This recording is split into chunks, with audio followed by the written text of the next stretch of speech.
I love the fact that it tells me this meeting is being recorded now, Stead, so that I know that when I'm actually on, it helps. I also like how you make sure, you wait a good few seconds before you say something. You don't just jump right in. You go, let me make sure this is actually on recording. All right, ladies and gentlemen, that can only mean one thing. It is time once again for the worst. What are we now? 60 minutes in all of sports. The Too Many Guys Soccer Show Tournament Edition. So we are not at our normal 120 minutes a week. What we are going to do is now infest you with multiple shows per week of our gross negligence when it comes to actual covering sports. As a video that London Sean sent me said, yes, we know we're shite. We shall acknowledge that. Stead, how goes it, sir? That's going pretty good. I've been happy, been able to kind of work from home a little bit this week. So I've been able to probably procrastinate more than I should, but I've had the games on in the background. So I've been on Zoom a couple of times trying to hide my exuberance, especially today after the Russia goal. So I've been enjoying myself. These tournaments are so much fun. So I love how I can bet all I want, lose all of my bets, and still be happy at the end of the day. So it's a good thing. And we've got Celtic Cam. How are you still surviving, my brother? I'm hanging on to hope for Scotland. That's how we do it.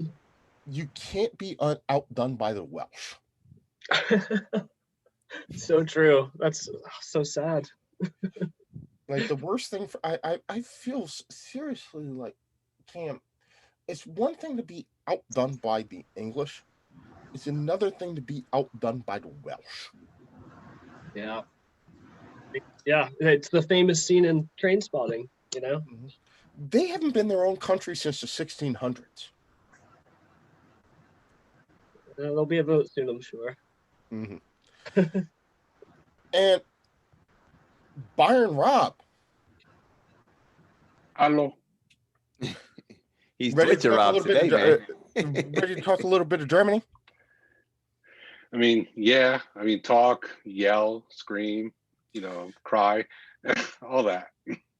The two in between you and Cam, it's been a rough couple of days, but I strongly feel like there's one of us who's missing.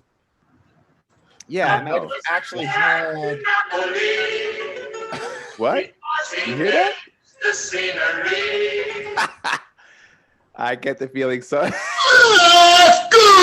you guys mind if I hop in? I'm just going around here. It's good to be Italian lately. Scusi, gentlemen, scusi, signores. How you guys doing today? It's gotta be good to be Italian right now, man. Yes it is, sir. Oh, there it goes. Oh, there, it didn't last that long. What's going on, gentlemen? How you guys doing today? Oh, gee, it's good to be Italian right now, isn't it? I think every day it's great to be Italian, but that's just me biased. But yeah. Hey, every day 6 feet above is better than 6 feet below. So doesn't matter what you are, man. Or 6 goals to and there's 0 goals for the 6 goals for the good,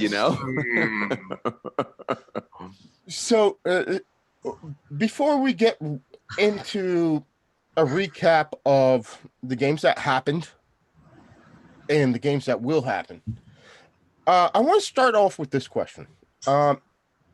Gentlemen, who has surprised you? Who do you really think, after now we have seen every team play at least once, who are your favorites in this tournament? Who has really impressed? Stead, I'll start with you. I don't think it's fair to say Italy simply because they're a powerhouse internationally. I mean, they still are a powerhouse, even if they were kind of flying under the radar at the start of this tournament. But I was shocked by Russia today. I actually enjoyed watching that game, and I thought that they played a they played a really smart game. They dominated that game. I don't feel like they gave up a whole lot. Their defense was playing really well. They positioned themselves really well. And the finish, I mean, what a goal that was. That's got to be up for one of the top goals of the tournament, I think, by the end of this. So, in a group that really only has Belgium as far as the kind of the creme de la creme, you're looking at, Finland kind of stole one against Denmark, but, they're clearly not of a quality squad that's going to advance.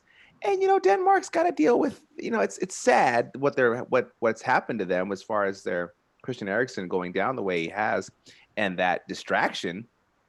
You got to figure, hey, Russia, capitalize, finish second in the group, and see if you can make a little bit of noise.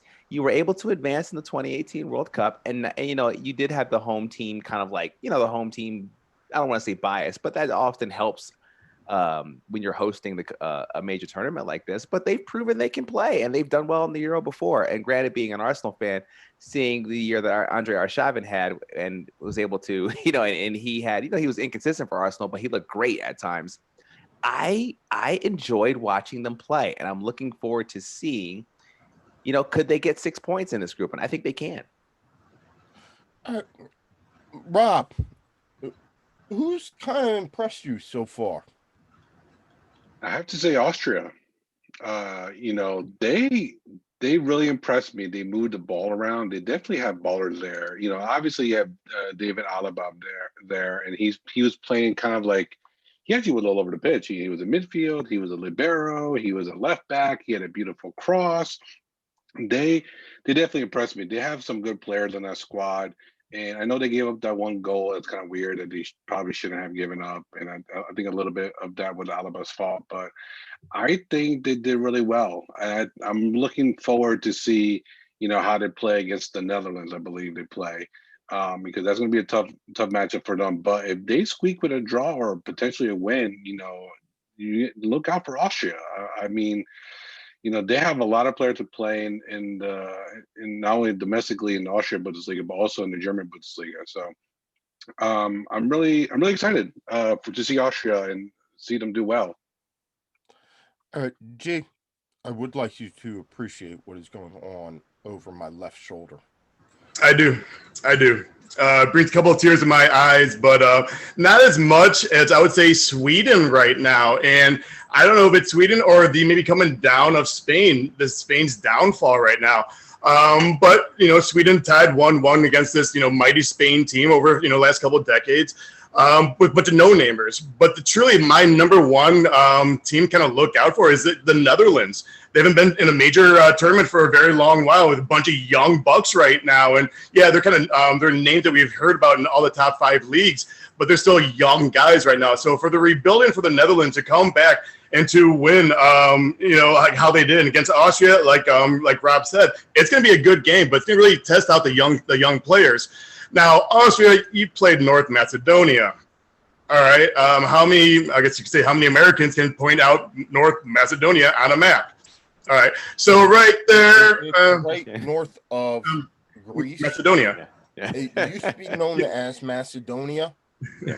There's too many teachers in this. There's too many teachers in this room to not know that. Yeah, So no, you're not winning that one. We'll know that.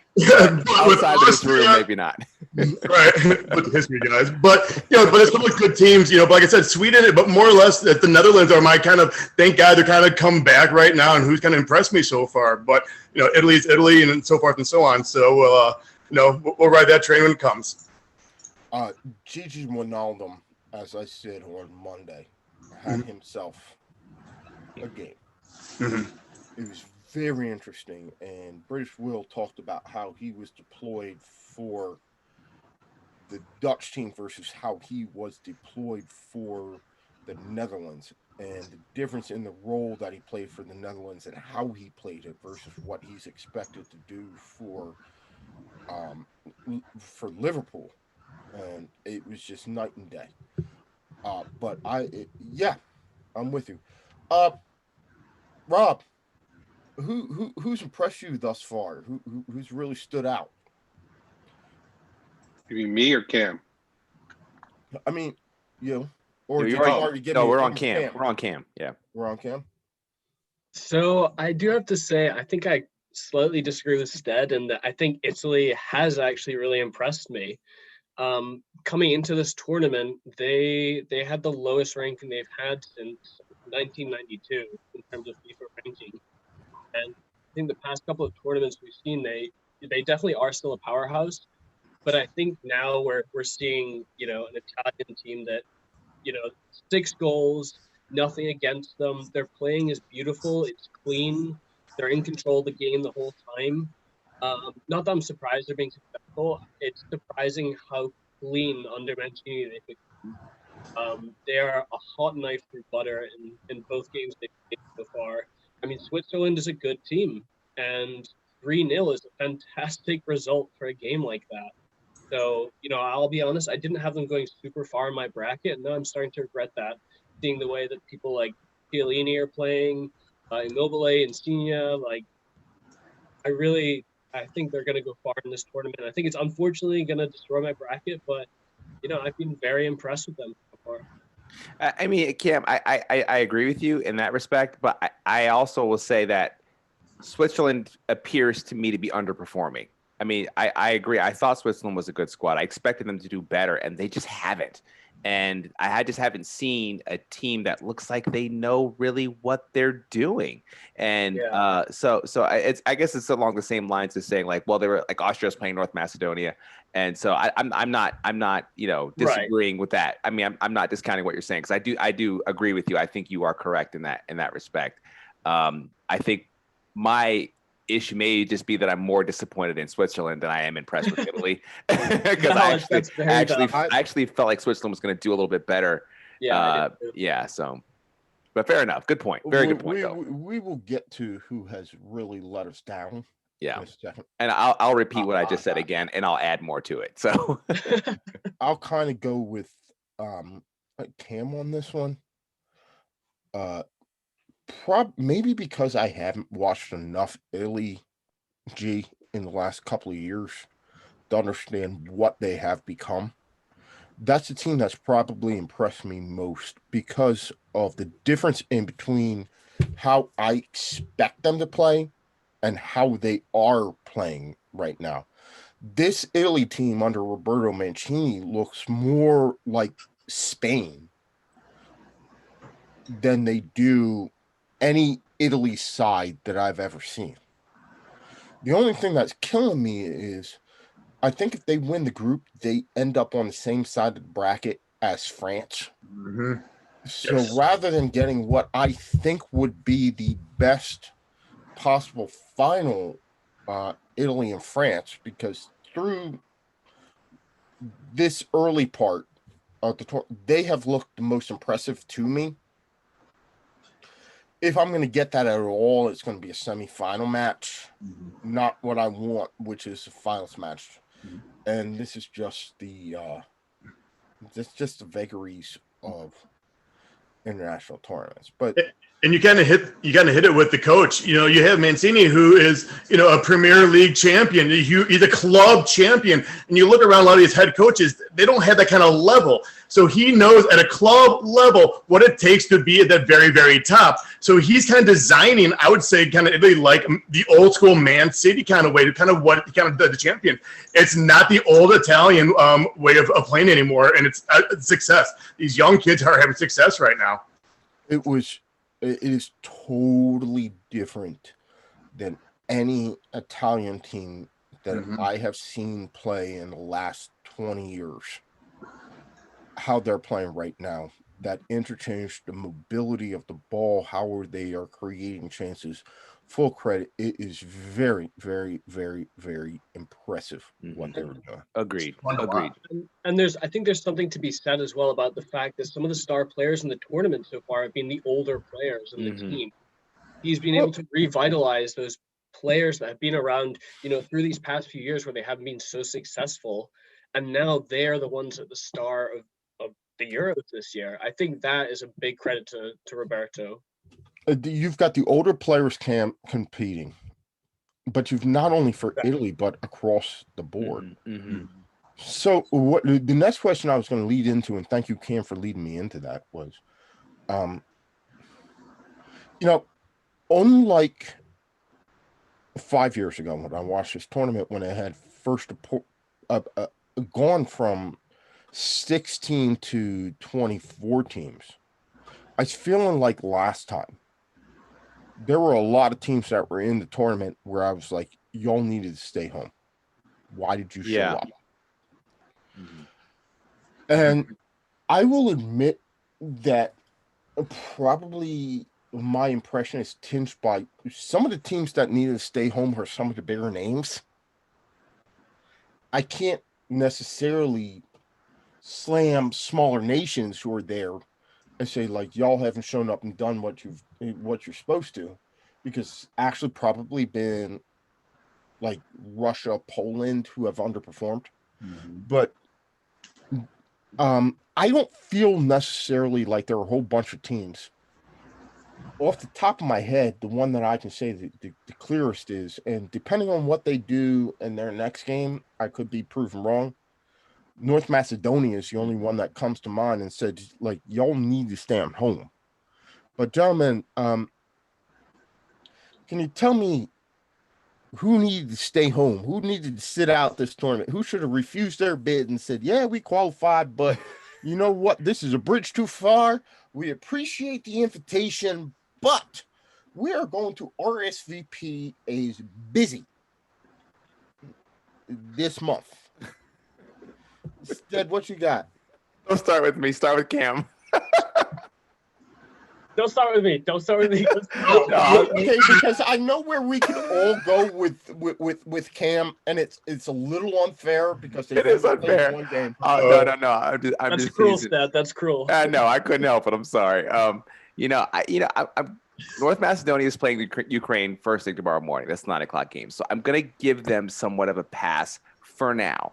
But I don't want to throw my hat in against teams that have played only one game to this But point. that's what the But fun part of this is true. Take an absolute hot True. take on this. But dude, not fun.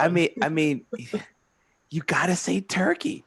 That was where I was going. Yeah, I kind of feel like, and it's funny too because that's gonna destroy my bracket because me and like London Sean were both on the same thing. Like, I've seen Turkey play well in this tournament. I've seen Turkey play well in the World Cup. We've seen Turkey arrive, and they have a relatively decent squad when you look at the players and as far as like the clubs they're playing for and the level of performance. And their group isn't the most. They're not. I mean, come on. You can't pick Hungary because you got to feel bad for them with Portugal, France, and Germany. There was Switzerland, Italy, and Wales, and they need a single miracle. Yeah, I mean, I think they're done. I mean, I wouldn't be surprised if they lose 3-0 their next game and just pack it up and go home. They're done. Eliminated. So yeah, and it might be Switzerland. You can hopefully maybe play to some strength, but they got hosed by Italy and Wales, and Turkey didn't impress me today at all with the Wales game.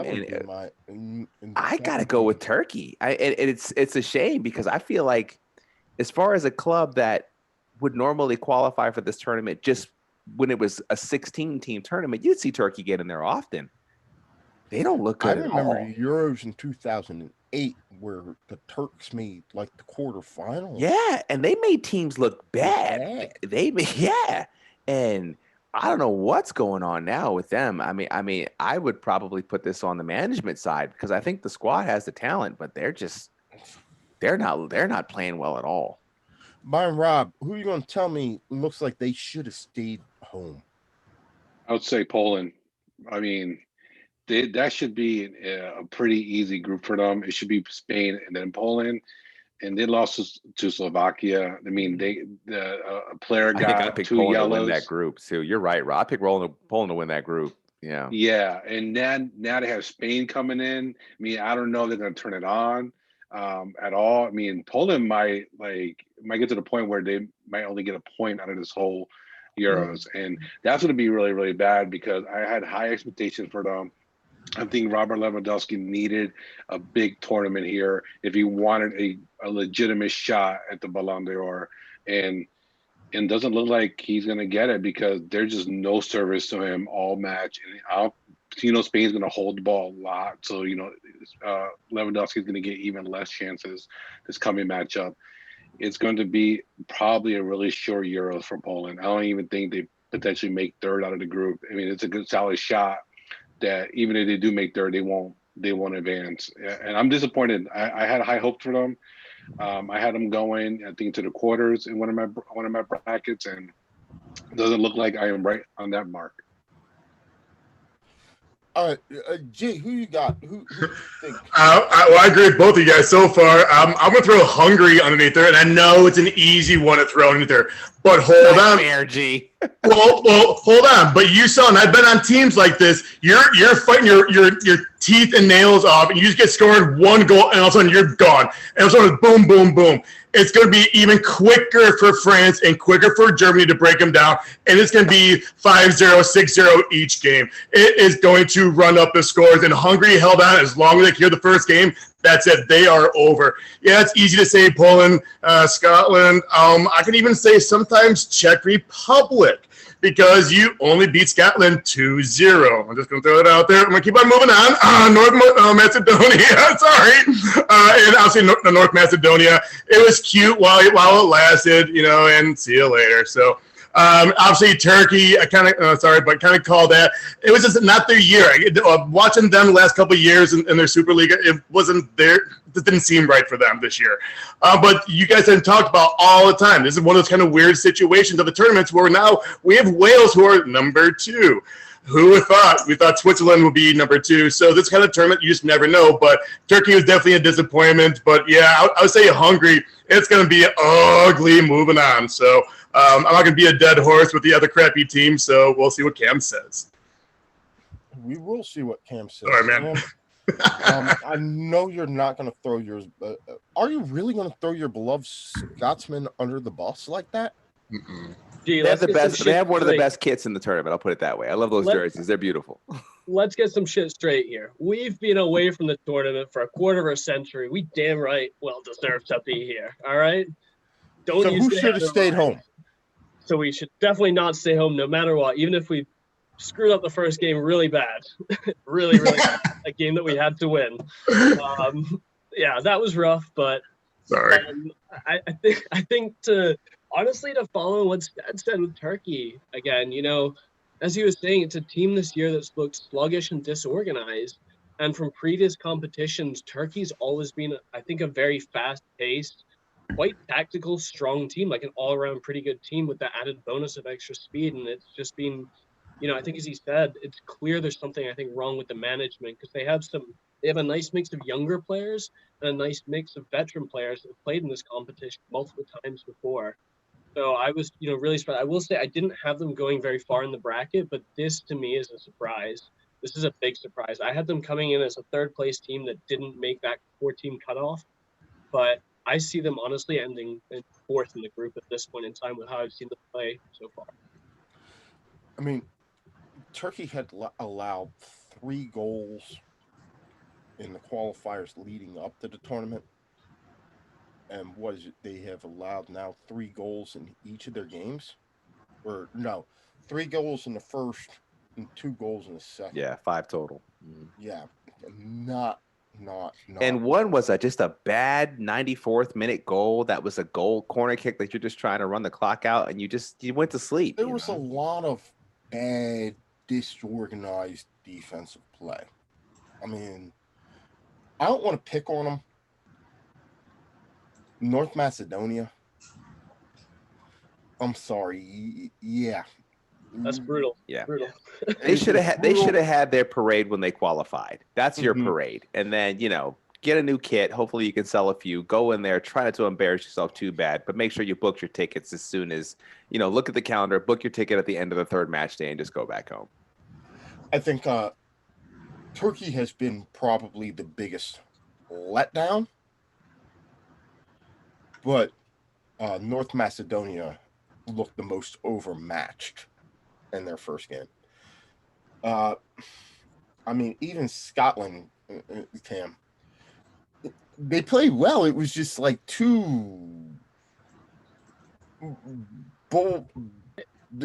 bad mistakes that just didn't. As I said last week, it's a classic Scottish game. Like, we play really well, but the things that are against us really affect us most. I mean, the team change right before the game to change a winning team over. I just don't understand why.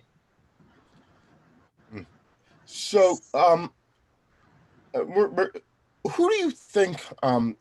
Because this is great opportunity to put themselves in the shop window. Is there a player you think that has helped their transfer value out the most? Rob, I'll start with you. Sabitzer from Austria, who also played in RB Leipzig. And, Leipzig like to sell players, and they like to replace them. And to me, Sabitzer was just a magician in attacking midfield. He was just pinging balls all over the place. He was always dangerous on the ball. And myself watching a lot of Bundesliga, and Sabitzer has always been the star, especially if you play fantasy Bundesliga. He gets you a lot of points, and he's always involved in the offense for Leipzig. But man, he really has shined for me for this Austrian team. I think he definitely raises value. Whether a club has the money to pay for a guy like him, considering I don't know if he's available or not, but I guess if you make a decent offer, Leipzig will listen. And I think he did really well for himself, especially if he pushes Austria into the knockout rounds and plays well there, even if they don't advance. I think he's definitely gonna get talked about a little bit more in the boardrooms. Gee, I'm gonna play Karnak. I'm sharing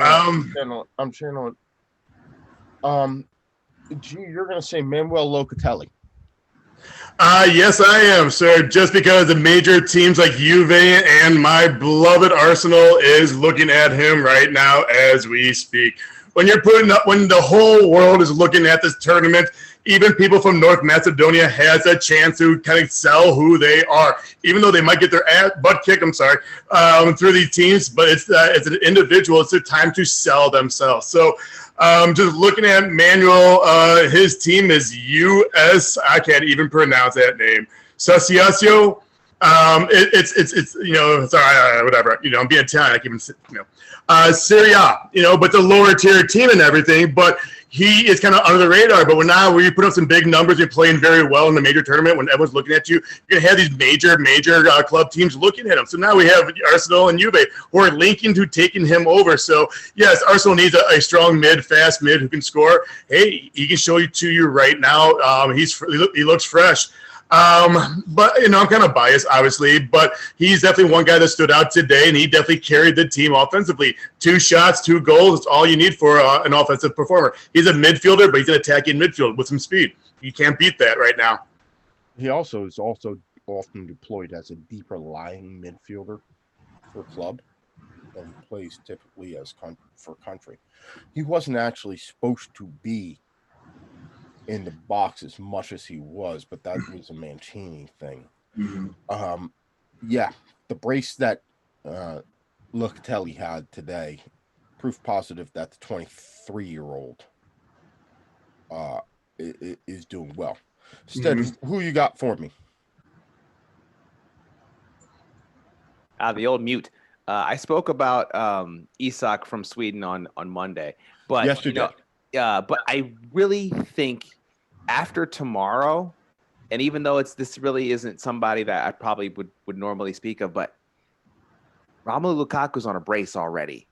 What is he going to do tomorrow? If he gets another brace tomorrow, I mean, his value is already pretty high. And while he is on the later stages of the 20s, it's obvious that Inter is trying to move salary, and it's obvious that they know they could probably cash in big on him if possible. And if he gets another brace, it's going to be, I think it's going to be really, really, really hot for Romelu Lukaku. So I just think I'm not ready to say that he's pushed himself at another echelon yet, but let's see what happens in these group stages. If he gets out of these group stages with 5 goals, it's wow. Watch out. Well, you know what? I'm going to go around the horn in a second after we finish this one up. and say who and get y'all predictions for who's going to win the Golden Boot for this tournament, because there are quite a few players and quite a few interesting names at this point who are all stuck on 2 goals, which I believe leads the tournament. So, just off the top of my head, Patrick Schick has 2 goals. Lukaku's got 2. Ronaldo's got 2. Locatelli now has 2. I mean, it's just a very interesting collection of players who are all right now after 1 or 2 games on 2 goals. Yeah, Immobile is on 2 as well. Immobile, yeah. Yeah, Immobile is on 2. Cam, who do you think has increased their transfer value? So I'm actually going to go with someone that probably isn't a household name. Jack Hendry, who does happen to be a Celtic player, is loaned out to Ostende right now. And, seemingly how he played in his first game, the fact that he's already being watched by a large number of clubs, and Ostende, after the first game of the Euros, is now saying that they're going to go in for their buy clause, solely for the fact that they can then sell him on to a much larger club. I think, Jack Hendry's been watched for a while now by clubs down south. Very young, big guy. I think he's like 6'2", 6'3". He's fast, powerful, fantastic in the box, strong defender. Good at playing center back and right back. I think really he's going to be someone that after this tournament, okay, maybe he's not going to go for 20 or 30 million, but it could be another situation like Kieran Tierney where he gets picked up by a club down south. Again, his value increases. It could be another Van Dijk, where he becomes one of the greatest defenders of all time. Who knows? But, he's on the radar of a number of clubs right now. I think his performance so far for Scotland is fantastic. So I'm excited to see, how he plays on Friday, because I'm sure he'll start. See where he ends up in the next 6 months. So, right now, my 2 choices come from the same game because I've only seen England and Croatia both play once.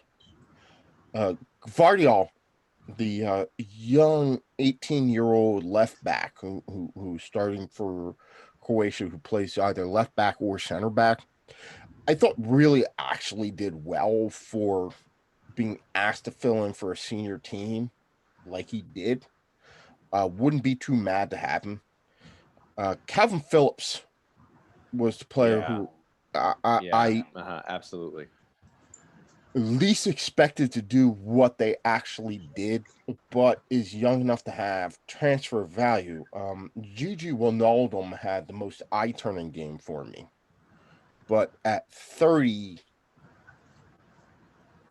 kind of not able to increase his value that much. I thought Calvin Phillips really had a doggone game. It'll be interesting to see what he can come up with on Friday. And we'll get into that in a second. We'll, before we leave, we'll preview that game. But before we preview, let's review. Jake.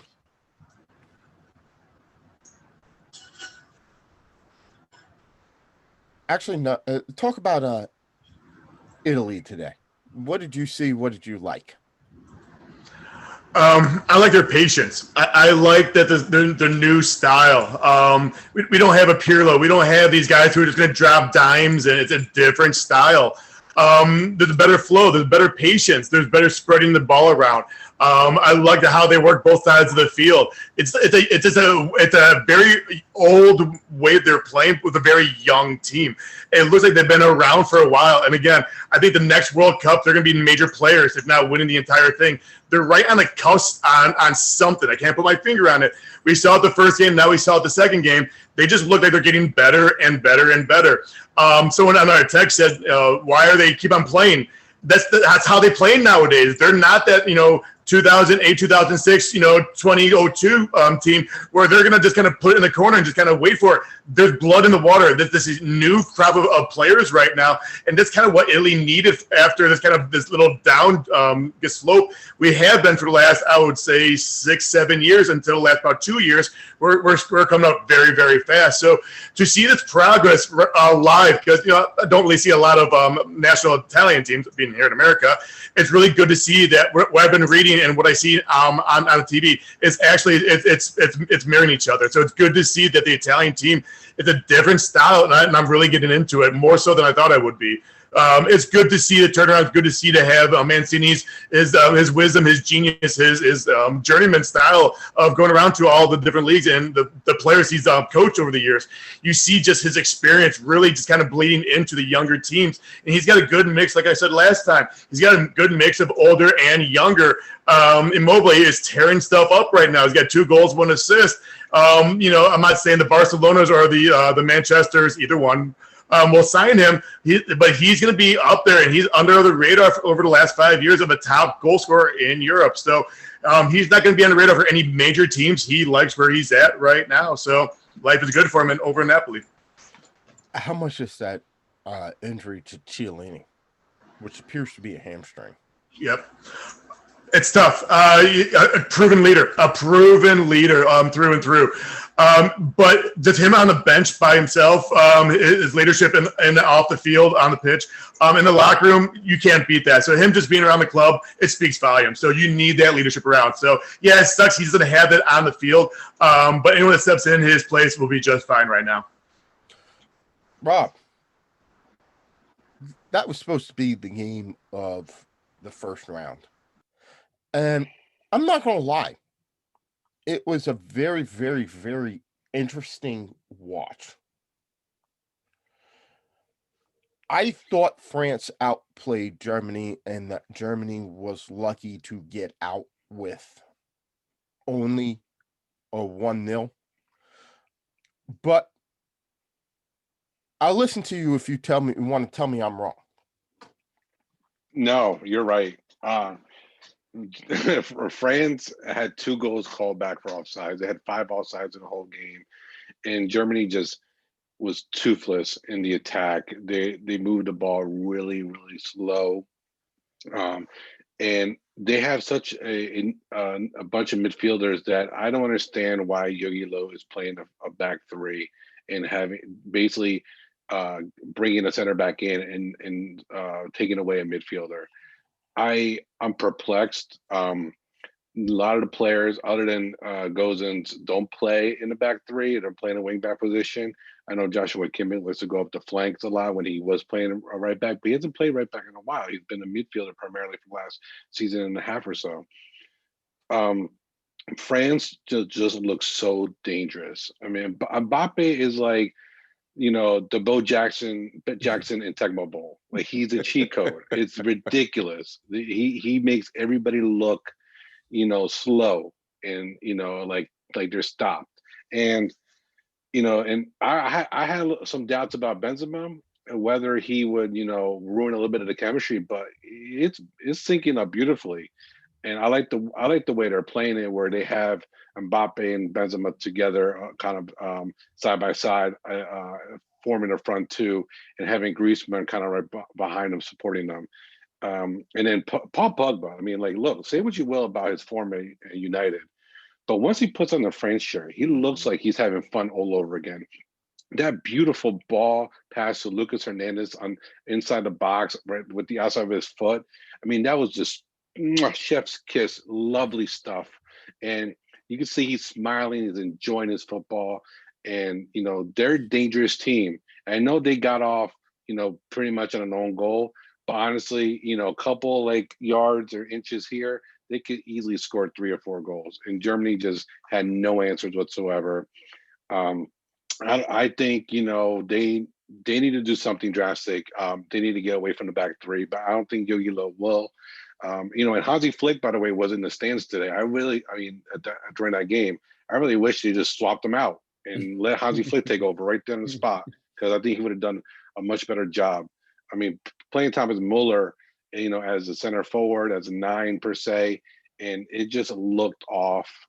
He does not his position really anymore. He doesn't excel there. But and now come Portugal. I'm really scared, especially if they get going. If because they kind of looked a little toothless in the beginning versus Hungary, and then they finally got it going at the end. If they come out attacking, I'm scared for Germany. They do not look good at all.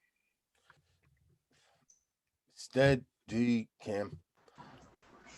I was not impressed by Portugal in at least the first half, and I'm still not sure that I'm impressed by them full stop. I question whether or not it was just a case of Hungary wore down. Portugal got one goal. Hungary made a mistake that could or may not have been a penalty. Cristiano Ronaldo converts it. They're now 2 down, and then after that, it's like, why play? Instead, do you think the Germany-Portugal game is going to be a little bit more competitive? Yeah, I do. I think because of having seen Portugal perform in this specific tournament so many times over the years, and they've often been that team that I guess you feel like never played as well as you truly thought they could. Now, that doesn't mean they can't be successful, but you're seeing a team where you're going, I guess I expect a bit more dominance out of the Portuguese squad. But you also see a team, too, that has some fantastic superstars, but also has some players that are not. I don't mean to cut you off, and I don't normally do this, but I actually think this Portugal team has more talent on it than the one that won. I'm not disagreeing with that. But what I'm saying though is that I'm speaking about previously, whereas you had a Portugal team that had stars, but they also had players that were not even playing for the big 3 teams in Portugal that were starting for their national teams. So what I'm saying though is that this particular team, or Portugal has historically been a slow starter in these tournaments. So while this game may be more competitive, I think than the Germany-France game, I think that Portugal is also a team that's very dangerous, as in they can sustain and they seem to improve as the tournaments go on. Historically speaking, that's what we've seen. Now, if you have a team but I agree, that seems to have even more talent than the previous squads have had, that's a dangerous thing. But I had Germany finishing 3rd in this group and being one of the last teams to actually get that 3rd place finish to move on to the second round. So, while I do think it'll be more competitive, I don't have a lot of faith in Germany. I mean, I think it's kind of odd seeing Serge Gnabry start up top as a lone striker. That was like, well, that's interesting that you would choose to do that. So, but that's just proof that Timo Werner should have stayed on the bus. And agreed. And Chelsea Mike agreed with that wholeheartedly. But I do think this is going to be a more competitive game. But I think Portugal will do something similar, whereas it'll be probably a relatively slow moving first half, and then as the game goes on, you'll see Portugal probably win 2-0. That's what I think. I think it's going to be a 1-1 draw. I'm not. I think I see Portugal and Germany coming out of that group tied. I think they both lose to France and they both beat Hungary. But I'm not sure that they can beat each other. So, before we get too far... Germany doesn't have their own Cristiano Ronaldo. They don't have that player. They don't have... Well, they don't have that. They don't have Thomas that Muller guy. Has not shown up. Yes, and they also don't have a Bruno Fernandes either. It's not like Bruno Fernandes was pulling up any stumps in that game against Hungary. Yeah, but he was annoying, like he always is, and he is. He's annoying. He's an annoying player for defenders to have to match up with. That's what you need to tell British Will. That's why Matt and I love Bruno Fernandes, because he's annoying. He's annoying. Yeah, think the he's game he's changed. a tit. Love him and on I, your team. He's annoying. absolutely.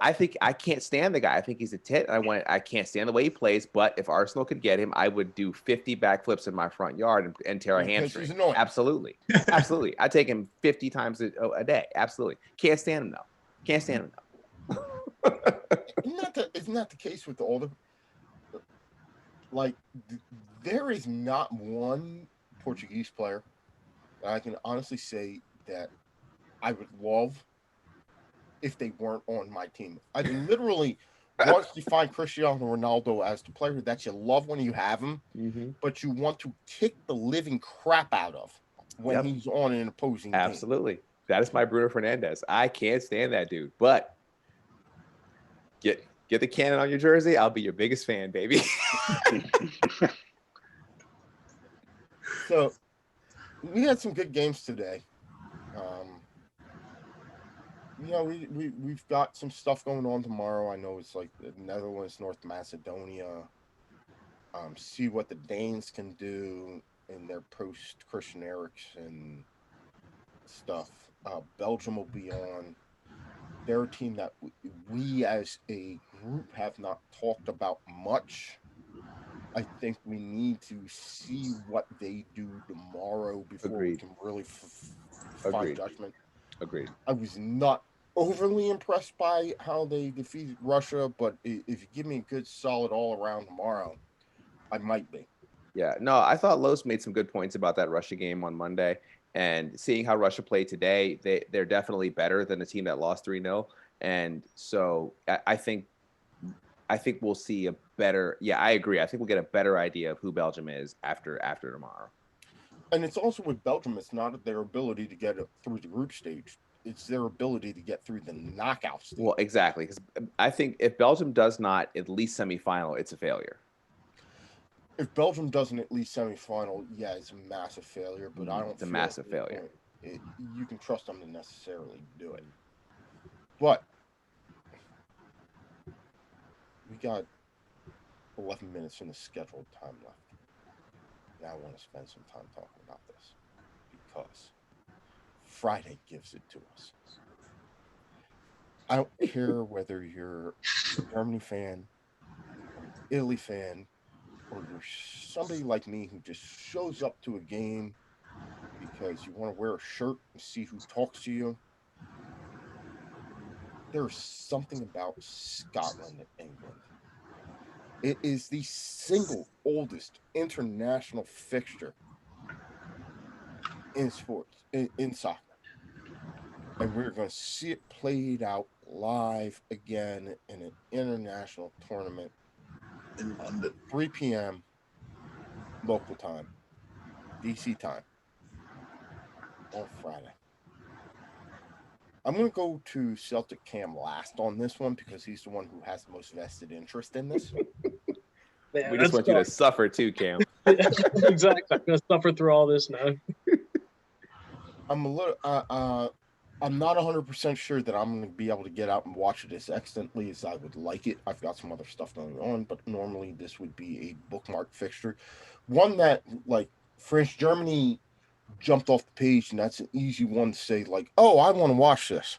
But after that, when I was looking through, Stead, Scotland, England was good. And I know that Scotland didn't look great against the Czech Republic, but why is it that I feel like they're going to come up with something on Friday? Mm-hmm. I just can't shake that feeling that Scotland's going to come up with something. I agree. Because look, Scotland didn't look bad. You know what I mean? David Marshall looked like an incredible tip. He did, but the team, they looked snake bitten. They did. They looked like they were. They looked like they were a team that was playing with a lot of desperation, and gave up some bad goals. Those were bad goals they gave up. I mean, you can say what you want. If a guy scores a goal from midfield, that's just a lucky bad goal. It's second longest international goal. Yeah. That has ever been scored. The Of only course. goal that is longer than that one was Carly Lloyd's in 56-yarder Yeah. in And the I'm USA. sorry. I refuse to compare women's soccer to men's soccer. I will not do it. I So, will but not this is the do thing. it. Like, I David won't do Marshall it. only got outdone by Carly Lloyd. Yeah. I won't do And it. But I'm not about to cast any dispersion. So before you listen to this, I will mark this off and say this has nothing to do with anything related to women's football. no, absolutely not. This is not I'm no. not going What to I'm compare about, the two sports. and I'm not going to say anything. This has nothing to do with women's sports. This is more an affront on Jersey and Philadelphia. And before you say anything, I'm from this area. When I say that the only thing that outdid David Marshall is a woman from Delran, New Jersey. I need you to be better. You got the only thing that outdid you was a woman from Delran, New Jersey. Do you know where Delran, New Jersey is? No. You know why nobody knows where Delran, New Jersey is? Because the only way you find Delran, New Jersey is you trip over it when you got lost on your way to someplace that you actually wanted to be. And before anybody gives me hate mail, yeah, I lived in North Philly. I lived in Medford, and I lived in Mount Laurel. I know exactly where Delran is. And if anybody wants to come at me from Delran, New Jersey, please do it. That's the best 5 minutes of the show. It's talking about Delran, New Jersey. Comments below. I I can't wait to get this. this on YouTube. I'm just going to write Delran, New Jersey. Please watch people this. who aren't from Delran, New Jersey, couldn't find Delran on the map, and 99 out of 100 people from Delran, New Jersey, who are from Delran, couldn't find Delran on the map. I thought we were talking about Scotland. I have nothing else to say. I don't. Cam, I can't wait to hook up with you on Friday to watch this game. I'm just going to say this. Okay, I agree. Yeah, that was great. That was fantastic. I'm just going to say this. Outdone by somebody from I Delran, am New just Jersey. looking forward to hearing what Craig Burley is going to say on ESPN, because he is the biggest hater on TV is Craig Burley. Yeah. And so we'll see what he has to say so I can get a chuckle out of it, because I've never seen a guy who just pulls things out of anywhere and just throws it against the wall. Where more than Craig Burley. Give us the update. What do you think of this game? I mean, it's going to be a tough game for sure. We're not coming into it super hot.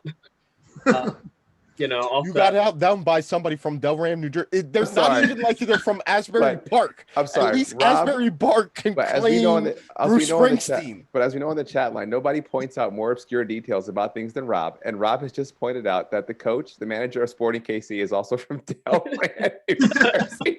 Rob, you're the best. You know all this random crap. Two people got out of that city. Oh, God. Cam, take it away. Go ahead, Cam. Yeah, I mean, obviously coming off of that defeat, I mean, prior to that defeat, we had 9 games, we hadn't lost. England also has a good record coming into it.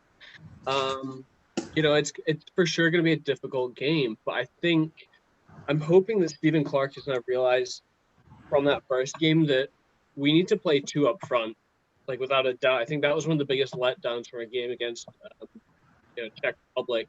I think if we play Che Adams and Dykes up front, we've got that that edge that we didn't have in that game. The biggest fault of that game was the fact that we didn't have enough attacking prowess at the front. I think once we have that tooth, fine, our bench doesn't nearly line up with their bench necessarily. All the quality of our players don't necessarily line up with them. But this team clearly has something special. The first time we're back in the Euros in 25 years, a lot of these guys have played together, which people forget in their younger days in Scotland. Scotland's very insular, and when in terms of football and the football academies, a lot of these guys have grown up playing together. They played in the same teams in Scottish Premier League, things like that. Some of them in England too. So I'm really positive on both the combination of Stephen Clark's tactical prowess, how he's run the team so far, and quality leaders like Robertson and Tierney, Christie. We have some really strong players in terms of not just their personality but their playing style too. So. I think with the backing of the country, how the quality of some of the players we have and Stephen Clark as a manager, I'm hopeful. I'm not going to say it's going to be a 4-0 win for Scotland. I'm going to try to be realistic here. But I think Stead and Mike, as you guys said, I think they're going to come out with something special on Friday. Whether that's going to be enough, we'll see. But I am excited to see a full European Scotland team come out and play the old enemy. Give them a damn good run around for the first time in 25 years at the Euros. I feel it in me. So. And also, this is the prime type of game that England tends to lose. I don't think anyone would be surprised, even in England, if England lost this game, they wouldn't be surprised. Yep. That's the one thing our countries have in common. Whoever loses this game is not going to be surprised.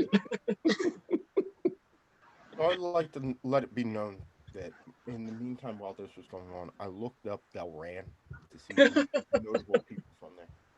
Carly Lloyd. Yes, we already established that. Peter Vermes, because Brian Robb wanted to. A couple of people who played in arena football or the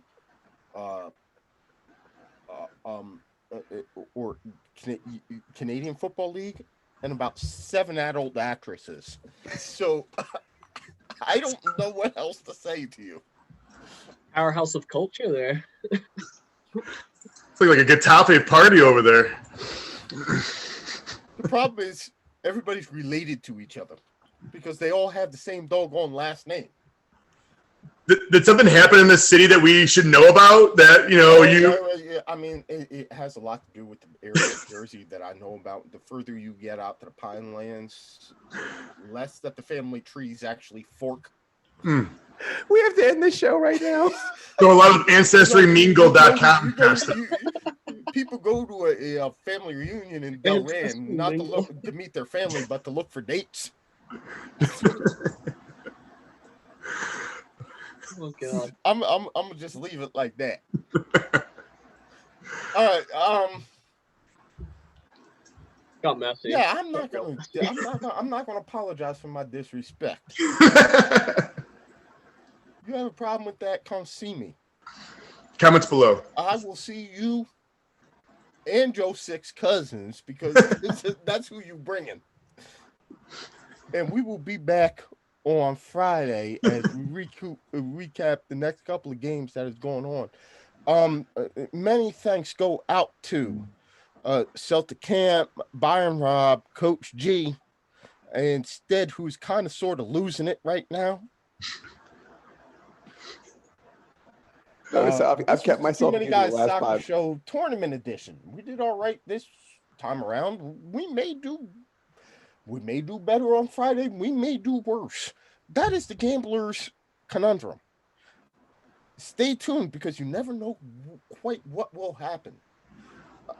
This has been the Too Many Guys Soccer Show Tournament Edition. We're out.